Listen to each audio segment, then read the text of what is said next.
All right, guys. Good morning. Good morning. Welcome aboard to the Morning Note. My name is the founder and CEO of GAR Capital. Thanks so much for taking the time out of your day to meet me this morning and morning at 9 a.m. Eastern Standard Time. As you know, yesterday the market was closed due to the holiday, Martin Luther King Jr. Day. So another short week as we have today for this market action. Let's go ahead and get on the day. Dow futures down about 100 points, 7. S&P down about 9 and 4 points. You can see it about a quarter point and the Russell. So not exactly flat, but again, in terms of price action, not exactly volatile. 10-year Treasury yield, that's a little bit of a bounce, around 33.4 the next report. This is up about more. Go ahead and bring that volatility index. See that we're pretty much hovering around the 20 handle. Usually anything below 20 is a pretty good sign for risk on, but nice little pop this morning. Now we got a couple of gaps on the VIX to the downside, one at 1839, one at 1955. Crude oil is up about 0.89% this morning, 80.58. Gasoline futures up 0.71%. I talked about the dollar this morning. If you wanted to go in and check it out, the morning update, I guess. I've been doing that more and more on Reels on Instagram. Feel free to take a look at that. Was showing the dollar index, the S&P 500, and some of the bank earnings as well. Let's keep it moving. Again, the dollar 101.62 is the level we're looking for. Let's go ahead and expand that. Let's see here. We're going to go to weekly to kind of give us a little bit more of a context here. You could see that, well, excuse me, I thought it was June. May 30th low or June 1st low was 101.62, which gets us as well as the April COVID high. So again, previous resistance becomes support. Very, very key. So let me go ahead and highlight this right here. You could see right over here, that's what we're looking for. Right there. 1, 2, 3. Let me go and highlight that. So again, those are the key levels that we're looking for. So far, the dollar call going a little lower has been working for us, and again, has been doing exactly what we expected, which is boost up the S&P and equities. But again, we need to get below 101.62. If we do break that, guys, I think the rally has legs. We'll break out even further. There's a question here, Thomas, about Bitcoin. Right here, this is what you want to see. If you're a Bitcoin investor or a crypto investor, you want the dollar to go lower. And this is why Bitcoin is starting to rally a little bit. And again, guys, we've been talking about Bitcoin for a while. Just as you're better off at this point, just not even looking. You're better off just doing dollar cost averaging if you want to add more or so. But for the most part, you're just not looking at it because it's so damn volatile. And to time anything is so difficult. But again, the dollar index is going to give you a little bit of a roadmap when it comes to crypto. I'll answer that question a little bit further. Gold futures down about 0.28% after their rally. Again, kind of pulling back a little bit, even with the dollar down. So again, not a lot of concern you usually get with a risk-off environment. You'll get gold being bought or recessionary expectations. But today down about 0.27. I see it more as a pause than anything else. Probably some overbought conditions on gold. We're rejecting that 1930 level, which is that 61.8 fib. I didn't extend the Fibonacci level. I went by the most recent lows, which was in April of 2022 or April 2021. And then in 2022, we broke below 1673. We're now at 1915. Again, 2000 being a very, very key level, but again, reversing here below 1930. If that breaks 1930, then you could possibly take a look at a 2000 move. But I mean, unless you want to trade at futures, gold is a very difficult one to trade. I've traded GLD many times, and I always mess up on it.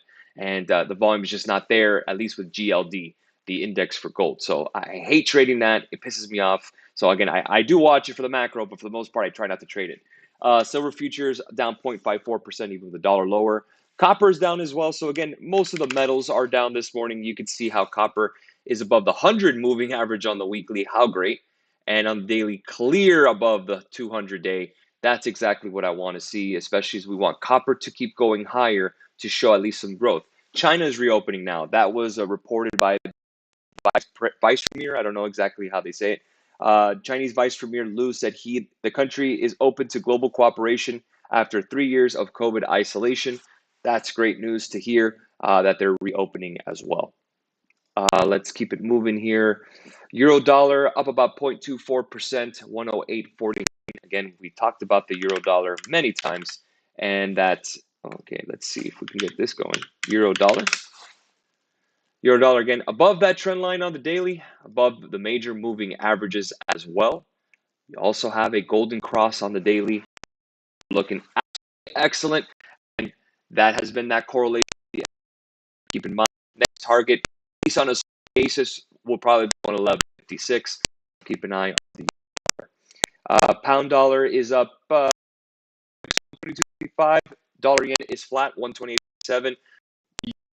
Is extremely historically was looking this morning. Let's go ahead and take a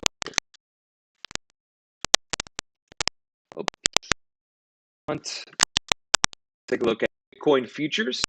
And again, you're probably saying to yourself, excited. We're going to get above the 200-day, which is right around 22. I also said once we broke, that's when you're going to start seeing some people trying in and trying to bottom. We do have another gap to fill, two more gaps to fill. We have 130. We have another 778. This is the futures contract. You can see that still hovering around that 21,455 on the daily. If we bring up hourly, you could see just rip job. So in the morning, and anything that's big is going to get this. And this is great because that FTX and all that stuff that happened, nonsense. That means anyone losing money, but all that craziness, you can see that Bitcoin is still resilient.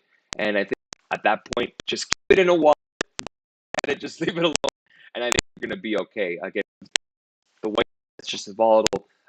Do I like as well? Yeah, I just haven't bought any DC lately. My IG, I'm prepping.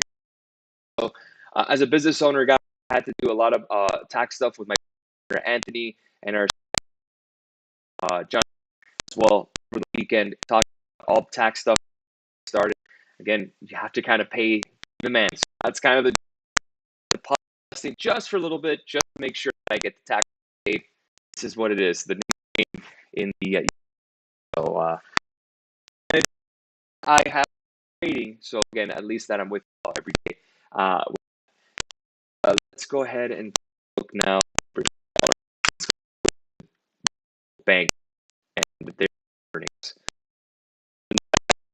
Some of their earnings again, you could see revenue down, the expenses are up as well. They're laying, but a lot of their stuff in terms of bank now. So again, trading has been fine. Investment bank, Morgan, Goldman has been down. No deal making, no M&A. This is just so again, banks take a hit on their of the banking side, loan loss reserve, stock buybacks as of yet from the CEO. I haven't heard the conference at all, but Goldman Sachs. But I did have a nice again as a Goldman Sachs shareholder. I'm concerned about Goldman Sachs in general. It has better than the S&P the tech. On the chart average, we're above the 200-day. We're above the 200. Again, another cross above 100 days. So I think gold still has more. Again, kind of a churn here. Same thing with Citibank. I think they reported on Friday as well. They ran up as well after within days. So again, we're going to see risk taking some risk out there, especially gold being down. We're going to see a little bit of in the futures. I think the banks are okay. The expectations were pretty low. They missed those. I think the low is very prudent with credit conditions. Credit spreads are not terrible, but at least the consumer side, any more slowdown increase up to credit usage.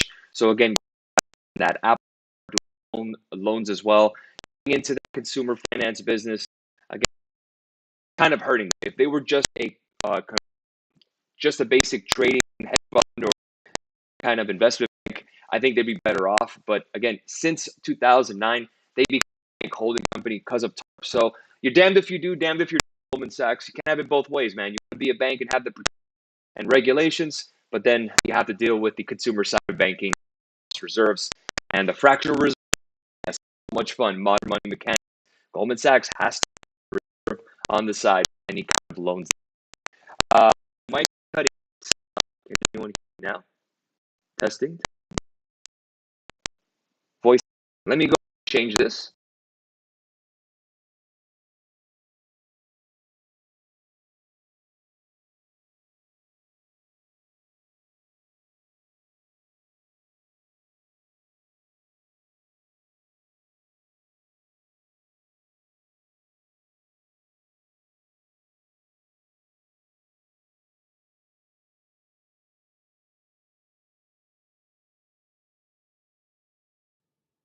All right, now we're good. Sorry about that. Okay, was talking about Goldman Sachs. Should just toss these damn AirPods anyways, because I have these AirPods connected to pretty much all of my devices. So throw this out. No, I'm just keeping it. I talked about Goldman Sachs, and in terms of their earnings, in terms of them being a bank, we know the drill. Why they're a bank holding company since 2008 because of the TARP money. So again, Goldman Sachs cannot have it both ways. They're a bank. They do loans. They need to have reserves, especially in a time where interest rates are rising, consumers are a little stretched, especially with loans. They have to have that fractional reserve on the side. Sorry, Goldman, you don't get to have it both ways. You can't be just a trading company. You can't be just an investment bank. But investment banking, to me, and their expenses are what's the problem with Goldman Sachs. But at least with the price action, they're still above, again, the 50 above the 200. That's a golden cross. So I'm not too worried about Goldman Sachs. I think Goldman Sachs is fine. In terms of the hourly chart on Morgan Stanley, that's done a little better. And again, their trading revenue has been fine, 95.10. You're starting to break out on Morgan Stanley. Again, let's see if it does break above 95.11. Morgan Stanley definitely has some more upside. And again, same kind of price action, that golden cross, 50 above the 200 on the daily chart. Bring up the weekly, we're around 95.10. If you get above 95.08 and sustain, you probably have a base breakout here, possibly to 105. So again, Morgan Stanley eating Goldman Sachs lunch, at least today. Well done. JPM, let's go and take a look at it. I do have calls on JPM. Let's take a look at it. And again, we're starting to see a little bit of a bounce, kind of a retest of that 20-day moving 20 MA on the 1 hour. If we bring up the daily 104, 141.90, puts it right here. Really the target that we have is this resistance here around 144.09. And again, price action on the banks has been excellent. Again, golden cross again, we're above the 20 MA as well. So that's a really good sign. SBNY, let's take a look at it. And I don't know if they reported earnings yet or they will report earnings. So this is Signature Bank. I don't know much about them.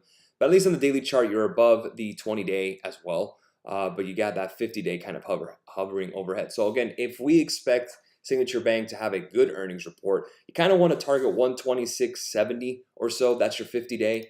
If you take a look at the hourly chart, nice little gap up. They did report earnings. Okay, so 123 now is your ask. Let's go and bring up the hourly. All right, 123 now we know.